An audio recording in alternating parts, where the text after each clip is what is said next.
Hey guys, it's John with Dragonfly Computers, and today I got some requests to install the ad blocker on Safari in iOS.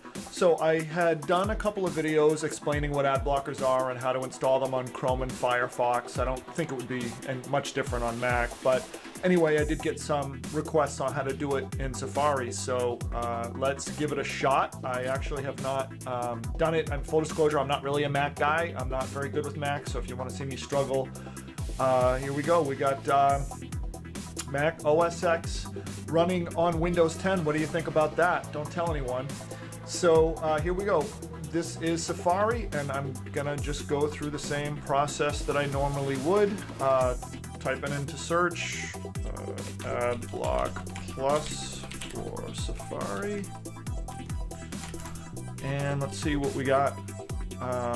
We got Adblock Plus right here, and I did read the comments, and I have to say that the comments aren't very encouraging about this. I guess Apple, with this latest OS X update, Sierra update, whatever it is, took a lot of the teeth out of this Adblock Plus, because I think, you know, Safari is their proprietary browser, and they, I think, are making some changes because there are some ads that they want shown because they run ads themselves. So we got it right here. Let's see what happens. Install Adblock Plus for Safari. Boom. Yep.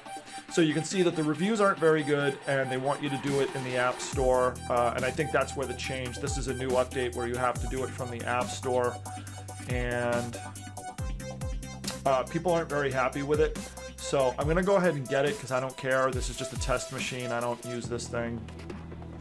But I guess one of the main changes that they made was that they took out the filter lists area, and that was a whole, I devoted a whole like 5 or 10 minute section.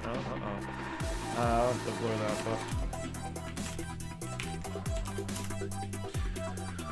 that up. And that really takes a lot of the teeth out of Adblocker Plus, and not that there aren't plenty of other ad blockers out there, but Adblocker Plus is one of my favorites. It's been around the longest. It's really easy to use. It doesn't break too much on the websites. So blah blah blah.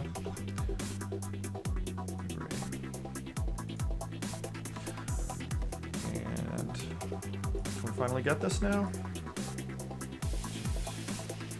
Install. Here we go. Didn't we just do this? Or did I, am I seeing things?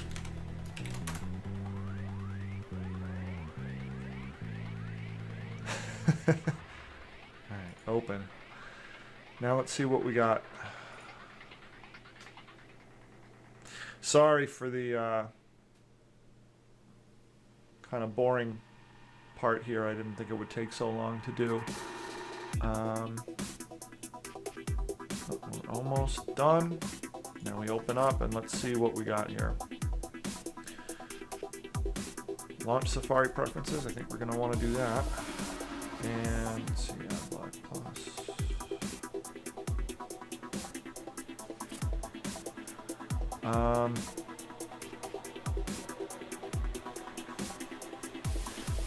There's not much going on, huh?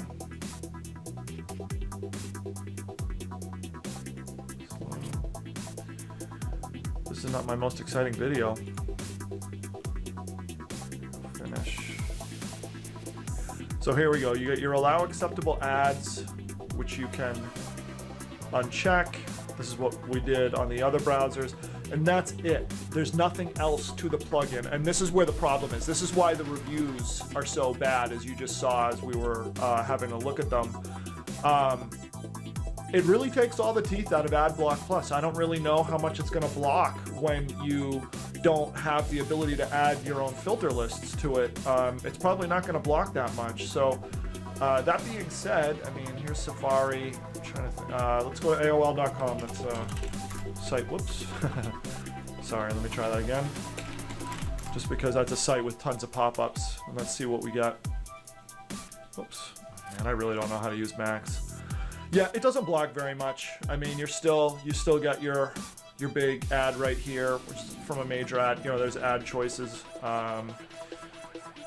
The autoplay video didn't play, but yeah, I mean, we got ads everywhere here. So I would say it's basically useless. I don't know. I mean, let's try Yahoo. It's another one that's got tons of ads.